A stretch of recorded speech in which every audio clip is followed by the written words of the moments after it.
50তম স্বাধীনতা দিবস সেখানে উদযাপন করা হয় এবং বিভিন্ন ধরনের মিউজিক্যাল পারফরমেন্সের মধ্য দিয়ে সেখানে আমরা দেখেছি ওই যুক্তরাষ্ট্রের স্বাধীনতা দিবস সেটা এখানে পালন করা হয়। প্রথমত আমরা যদি বলি যে এই যে যুক্তরাষ্ট্রের স্বাধীনতা দিবস আমাদের এখানে এভাবে ঘটা করে পালন করা, এইটা আমাদের দেশের যে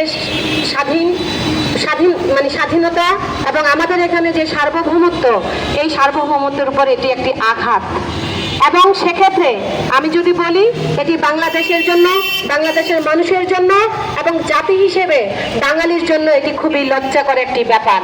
সংগ্রামী বন্ধুগণ, আপনারা জানেন এই আমেরিকা চরিত্রটা আসলে কি, গোটা পৃথিবীতে তারা আজকে কি ধরনের কর্মকাণ্ড চালাচ্ছে আপনারা দেখছেন।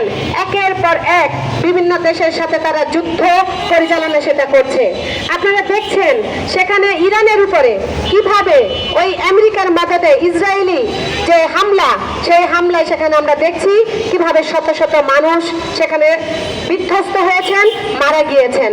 আমরা এর আগে দেখেছি যে ফিলিস্তিনকে কিভাবে নিশ্চিহ্ন করার জন্য সেক্ষেত্রে ওই আমেরিকার সেখানে মদদ ছিল। একই সাথে যদি আমরা দেখি গোটা পৃথিবী সহ এই বাংলাদেশের যে সম্পদ, খনিজ সম্পদ, এখানকার গ্যাস ক্ষেত্র, এই প্রত্যেকটা বিষয়ের জন্য সেখানে ওত পেতে আছে ওই আমেরিকা। সেই জন্য তারা বিভিন্ন সময়ে নানাভাবে নানান ধরনের চক্রান্ত ষড়যন্ত্র তারা করেছে এই বাংলাদেশের যে সম্পদ, সেই সম্পদকে নেওয়ার জন্য। সংগ্রামী বন্ধুগণ, সেই জায়গায় যেই আমেরিকা আজকে গোটা পৃথিবীতে হত্যাযজ্ঞ চালায়, সেই আমেরিকার মতো রাষ্ট্রের আজকে স্বাধীনতা দিবস এখানে ঘটা করে মহান সংসদে সেটা পালন করা হচ্ছে। আমরা মনে করি এই যে এটি পালন করা হয়েছে, এই দায় আমাদের সরকারকে নিতে হবে। এবং এই সরকার কেন এটা করলো, তারা এখানে সেক্ষেত্রে তার স্বার্থ সুবিধা সেটা আছে। সেই স্বার্থ না থাকলে আমেরিকার কেন সেখানে এই স্বাধীনতা দিবস পালন করা হচ্ছে? সংগ্রামী বন্ধুগণ, আপনারা দেখেছেন যে এই বাংলাদেশে গত 9 ফেব্রুয়ারি আমাদের এখানে চুক্তি করা হয়েছে, বাণিজ্য চুক্তি। যে চুক্তিটির নাম হচ্ছে সেখানে এগ্রিমেন্ট অন রেসিপ্রোকাল ট্রেড, এই চুক্তিটি ART যে চুক্তি, সেই চুক্তিটি এখানে করা হয়েছে। এই চুক্তির মধ্য দিয়ে একটা খুব সুন্দর সুন্দর বুলি তারা আওড়াচ্ছেন। সেই বুলির মধ্য দিয়ে তারা বলছেন এখানে বাণিজ্য চুক্তি করা হয়েছে, শুনতে খুবই চমৎকার লাগে। কিন্তু এই চুক্তির মধ্য দিয়ে কি আছে? এই চুক্তি যদি আমাদের এখানে বাস্তবায়িত হয়, খুবই ভয়াবহ দিকে যাবে বাংলাদেশ এবং বাংলাদেশের অর্থনীতি। সংগ্রামী বন্ধুগণ, এই চুক্তির কয়েকটি কথা আমরা দেখেছি এবং শুনেছি, পত্র পত্রিকায় সেগুলো এসেছে। সেই চুক্তির মধ্যে আমরা দেখেছি সেখানে পোল্ট্রি, গম, তুলো, বিভিন্ন ধরনের যে ইনস্ট্রুমেন্ট, মেডিকেল যে জিনিসপত্র আছে সেগুলো আমাদের আমেরিকা থেকে কিনতে হবে।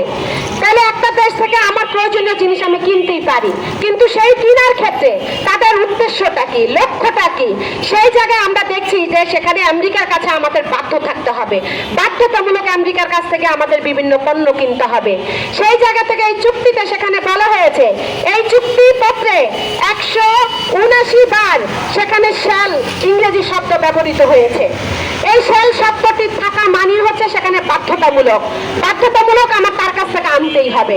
সংগ্রামী বন্ধুগণ, এই 179 বারের মধ্যে 131 বার হচ্ছে বাংলাদেশ শেল এখানে শব্দটি ব্যবহৃত হয়েছে, আর US শেল মাত্র 6 বার ব্যবহৃত হয়েছে। তার মানে 131টি বিষয়ে আমরা আমেরিকার কাছে বাধ্যবাধকতা আমাদের থাকবে, আর 6টি বিষয়ে তারা আমাদের কাছে থাকবে। এই যে একটি চুক্তি তারা করছে, এটি একটি বৈষম্যমূলক চুক্তি। তাহলে এই চুক্তিতে কেন আমাদের সরকার সাই দিলেন? তারা এখন বলছেন এটার সাথে তারা যুক্ত না। অথচ আমরা দেখেছি উপদেষ্টা বলেছেন যে এই চুক্তি যখন করে 9 ফেব্রুয়ারি, 12 ফেব্রুয়ারি আমাদের এখানে নির্বাচন হয়েছে। 9 ফেব্রুয়ারি যখন এই চুক্তি করেছে ইউনিট সরকার, তখন কিন্তু আমরা এই যে শুনতে পেলাম যে আমাদের দেশের বিএনপি, তারপরে হচ্ছে সেখানে জামাত, NCP সহ তাদের প্রত্যেকের মত নিয়ে এই চুক্তি করা হয়েছে। যার কারণে আজকে তারা নিশ্চুপ, এই চুক্তি নিয়ে তারা কোনো কথা বলছেন না।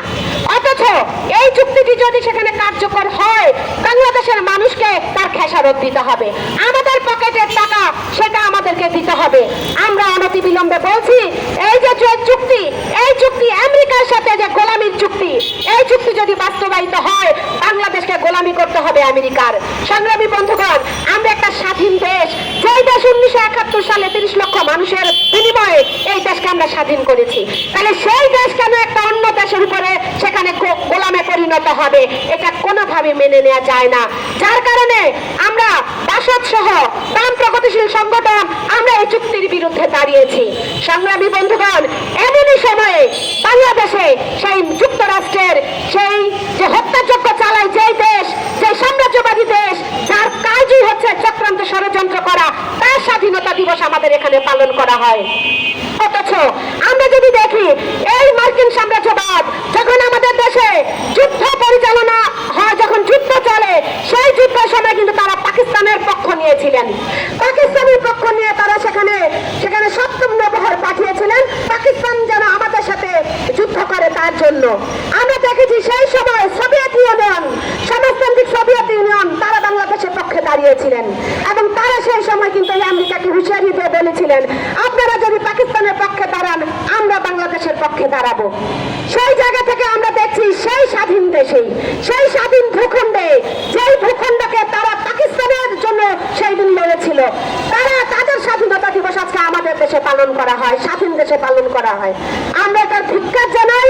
আমরা একই সাথে লজ্জা জ্ঞাপন করছি এই স্বাধীন ভূমিতে, এই স্বাধীন দেশে সেখানে আমেরিকার স্বাধীনতা দিবস কোনোভাবে পালন করতে পারে না। এই পালন করার পেছনে আজকে ওই বিএনপি সরকার সহ তাদের সেখানে স্বার্থের কারণে, ওই আমেরিকাকে খুশি রাখার কারণে, তার গতি ঠিক রাখার কারণে আজকে তারেক রহমান সেটাকে অনুমতি দিয়েছে এবং সেটা সংসদে পালন করা হয়েছে।